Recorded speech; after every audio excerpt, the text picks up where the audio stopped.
একজন রোজাদারের কয়টা গুণ লাগবে? আরো জোরে বলেন। 6টা গুণ লাগবে রে ভাই। এ মিঠাখালীর মা বোনেরা একটু ভালো করে শুনে নাও, যুবক ভাইরা আমার। আল্লাহর হাবিব বলেন, সকাল থেকে সন্ধ্যা পর্যন্ত না খেয়ে থাকার নাম রোজা না। এই রোজা শব্দের অর্থ হচ্ছে পানাহার থাকা, সমস্ত খানা থেকে গুনাহ থেকে নিজের শরীরকে আত্মাকে বিশুদ্ধ রাখা। এই 6টা গুণের 1 নাম্বার গুণ হচ্ছে জবানের হেফাজত। জোরে বলেন কি? বান্দা রোজা রাখার পর এই জবান দ্বারা যদি মিথ্যা কথা বলে, বান্দার রোজা কবুল হবে না। রোজা রাখার পর এই জবান দ্বারা যদি মানুষকে গালাগালি করে, রোজার হক নষ্ট হয়ে যাবে, রোজা কবুল হবে না। এ ভাই ভালো করে শুনে রাখেন, এই রোজা রাখার পর এই জবান দ্বারা যদি মানুষকে গালাগালি করে, কষ্ট দেয়, মানুষকে বকাবকি করে, এই জবান দ্বারা যদি মিথ্যা কথা বলে, এই জবান দ্বারা যদি বান্দা হারাম খায়, আল্লাহর দরবারে এই বান্দার রোজা হবে না, শুধু উপাস থাকা হবে। এজন্য 1 নাম্বার গুণ হচ্ছে জবানের হেফাজত। জবানের হেফাজত কিভাবে করবেন? আপনি রোজা রাখার পর যখন কাজের ফাঁকে একটু সময় পাবেন, জিহ্বাটা নাড়াইয়া নাড়াইয়া পড়তে থাকবেন সুবহানাল্লাহ, আলহামদুলিল্লাহ, লা ইলাহা ইল্লাল্লাহ, আল্লাহু আকবার।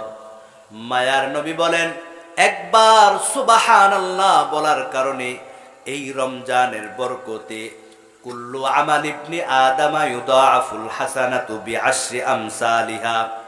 আল্লাহ তাআলা রমজানের বাহিরে প্রত্যেকটা আমলের বিনিময় আল্লাহ তাআলা 10টা করে নেকি লিখে দেন। কিন্তু রমজান এমন একটা মাস, কুল্লু আমাল ইবনি আদামা ইউদাআফুল হাসানাতু বিআশরি আমসালিহা, রমজানের বাহিরে আল্লাহ 10 করে নেকি লিখে দেন। কিন্তু রমজানের ভিতরে ইলা 700 দিফিন আল্লাহ তাআলা প্রত্যেকটা আমলকে 10 থেকে বাড়াইয়া 700 পর্যন্ত নেকি আল্লাহ দান করে দেন। একবার সুবহানাল্লাহ বললে আল্লাহ তাআলা একবার সওয়াব দিবে না, 10 বার না, 700 বার সুবহানাল্লাহ বলার সওয়াব আল্লাহ দান করে দিবেন। আরো জোরে বলি আল্লাহু আকবার। এই জবানটা নাড়াইয়া আল্লাহর দরবারে তওবা করবেন, ইস্তেগফার পড়বেন। আল্লাহর দরবারে এই রমজান মাসে বেশি থেকে বেশি কোরআন তেলাওয়াত করবেন। বলে আমি তো কোরআন পড়তেই পারি না, কিভাবে পড়ব? আল্লাহর হাবিব বলেন, যারা কোরআন পড়তে পারে না, ধক্কায় ধক্কায় কোরআন পড়তে পারে, তারা যখন কোরআনটা খুলে কোরআনের উপর আঙ্গুল টানবে আর আল্লাহর দরবারে চোখের পানি ফেলাইয়া কান্না করবে, আয় মালিক, কোরআন শিখতে পারি না, আয় আল্লাহ কোরআন পড়তে পারি না, কিন্তু কোরআনের মহব্বত অন্তরের মধ্যে আছে, আয় আল্লাহ তুমি এই কোরআনের নূর আমাকে দান করে দাও। আল্লাহর হাবিব বলেন, বান্দা যখন কোরআনটা খুলে খুলে আর আল্লাহর দরবারে চোখের পানি ফেলাইয়া বান্দা যখন কাঁদবে, আল্লাহর হাবিব বলেন ওই পুরা কোরআন পড়ার সব আল্লাহ বান্দাকে দান করে দিবেন। যদি এতটুকু নাও পারেন, সূরা ইখলাস তো আমরা সবাই পারি, কথা বলেন ঠিক কিনা? একবার যদি কেউ সূরা ইখলাস পড়ে, আল্লাহ তাআলা একবার পড়ার কারণে 10 পারা কোরআনের সব আল্লাহ দান করে দিবেন। 2 বার পড়লে 20 পারা, 3 বার পড়লে 30 পারা। যখন সূরা ইখলাস কেউ 3 বার তেলাওয়াত করবে, আল্লাহ তাআলা ওই বান্দাকে পুরা খতম কোরআনের সব আল্লাহ দান করে দিবেন। তবে পুরুষের চাইতে মহিলারা এই রমজান মাসে, রমজানের বাহিরও আমলের দিক দিয়ে আগানো, কথা বলেন ঠিক কিনা? দেখবেন বেটা মানুষ খবরও নাই, মহিলারা জিগায় হুজুরের কাছে যাই নাই ও শবে বরাতের রোজা কবে, কি জিগায় কি জিগায় না? শুধু রমজানে রোজা রাখে না, যারা একটু কোরআন পড়তে পারে প্রত্যেকটা মা বোনেরা কমপক্ষে 1 খতম 2-3 খতম কোরআন খতম করে, আছে না নাই? আর বেডা 4 দোকানে গিয়ে হোমানে টিভি দেখে সময়টা কাটাই দেয়, কপাল পোড়া। এটা রমজানের হক না।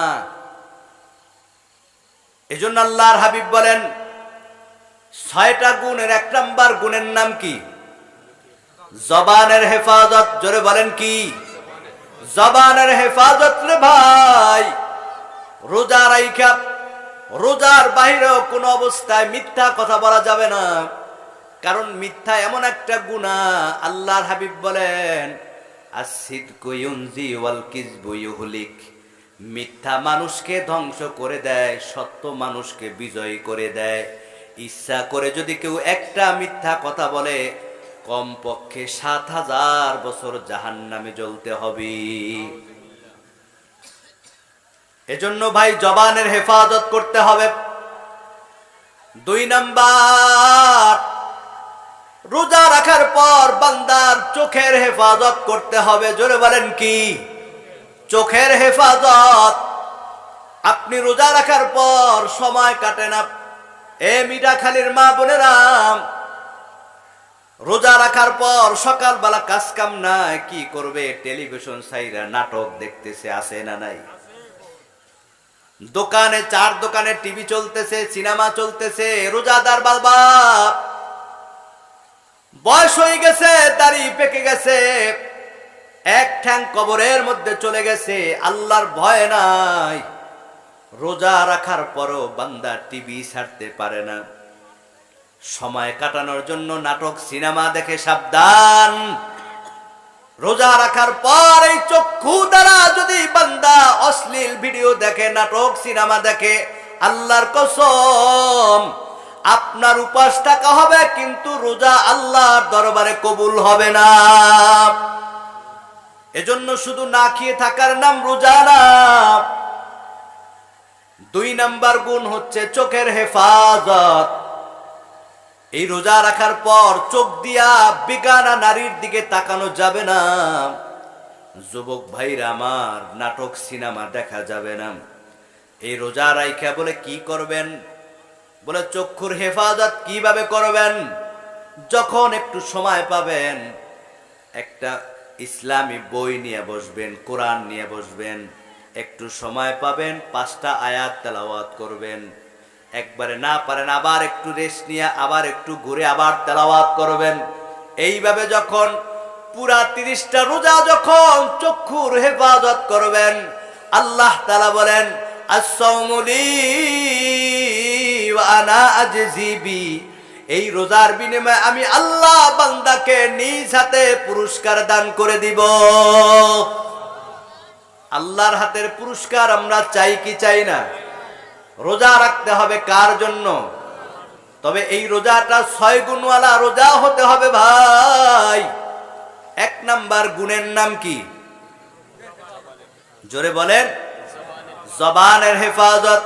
2 নাম্বার চোখের হেফাজত। 3 নাম্বার কানের হেফাজত। বান্দা রোজা রাইখা সময় কাটে না, বলে টিভি দেখে না, টেলিভিশন চলতেছে, সাউন্ড কানে আসে, আছে না নাই? এ যুবক ভাইরা আমার, রাত্রবেলা কানের মধ্যে ইয়ারফোন দিয়া গান শুনতে শুনতে ঘুমিয়ে যাও। এই রোজা রাখার পর এই কান দ্বারা যদি কোনো গান শোনো, অশ্লীল ভিডিও শোনো, বাজে কথা শোনো, মানুষের বকাবকি করে, গালাগালি করে, এই কথাগুলা যখন তুমি শ্রবণ করবা, তোমার কানের হক নষ্ট হয়ে যাবে, রোজা নষ্ট হয়ে যাবে। এজন্য রোজা রাইখা কানের হেফাজত করতে হবে।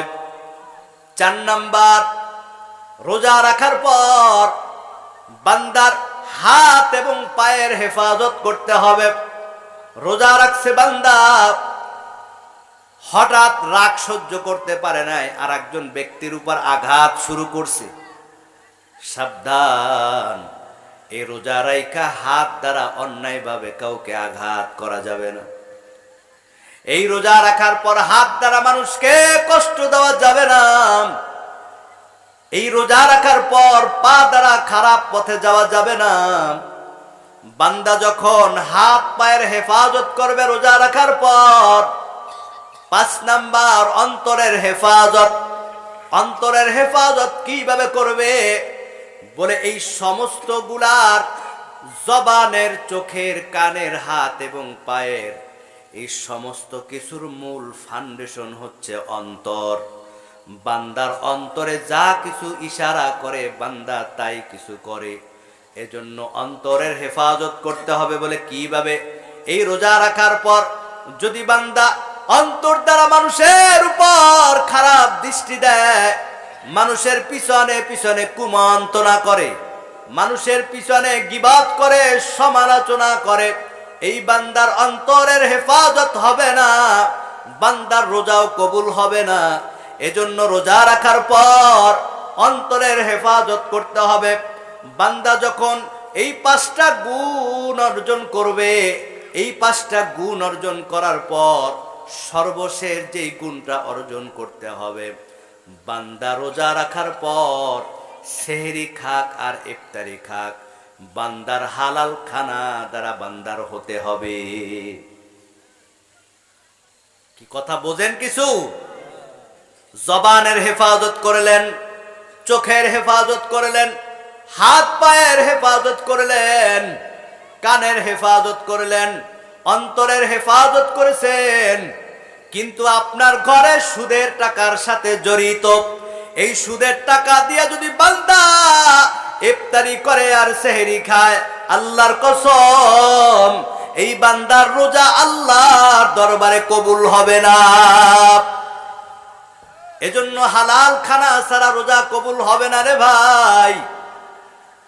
আপনি হারাম টাকা, সুদের টাকা, ঘুষের টাকা, মানুষের হক নষ্ট করা টাকা, বাটপারি সিটারি করা টাকা দিয়া যদি আপনি 10 আইটেম দিয়া ইফতারি করেন, কাজ হবে না রে ভাই।